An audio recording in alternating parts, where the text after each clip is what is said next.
Et pourquoi personne ne parlait du Nigeria? Hier soir contre l'Algérie, ils ont choqué, c'était d'une violence, wow. Tellement que l'Algérie ont fait leur première frappe à la 80e minute seulement, jamais vu.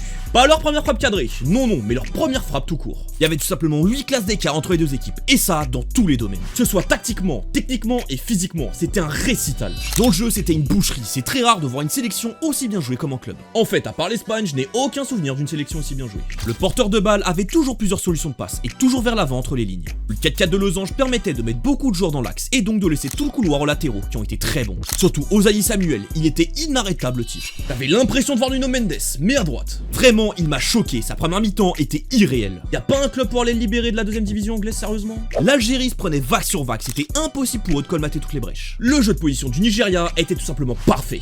Sans parler de leur contre-pressing étouffant, c'était impossible pour l'Algérie de ressortir de leur moitié de terrain. Vraiment, bravo à Eric Schell d'avoir réussi à aussi bien préparer l'équipe. Comme je l'ai dit avant, c'est très rare de voir ça dans le football de sélection. Et en plus apparemment c'était déjà le cas de son Mali. Mais pour aussi bien jouer, il faut aussi de très bons interprètes. Et avec une colonne vertébrale composée de Kevin Bassey, qui a sorti un match exceptionnel d'ailleurs, de Ndidi, Diwobi et des deux méga cracks Lokman et Osimhen, forcément que ça fait un cocktail explosif. Ils sont tellement forts qu'ils sont à 14 buts en 5 matchs seulement, une folie. Mais là où c'est très fort, c'est que malgré toutes les individualités, ce qu'on retient avant tout, c'est le collectif. Les individualités ne sont que des interprètes. De très bons interprètes, oui, qui ramènent le jeu à une étape supérieure. Mais ce qui saute aux yeux et ce qui fait la différence, c'est le jeu proposé.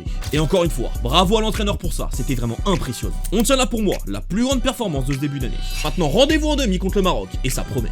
Malheureusement sans Ndidi, mais vu le collectif, je m'en fais pas trop pour eux. Maintenant vos pronostics, lâchez-les en commentaire. Et abonnez-vous, ça me soutiendrait beaucoup. Objectif les 100 000 abonnés.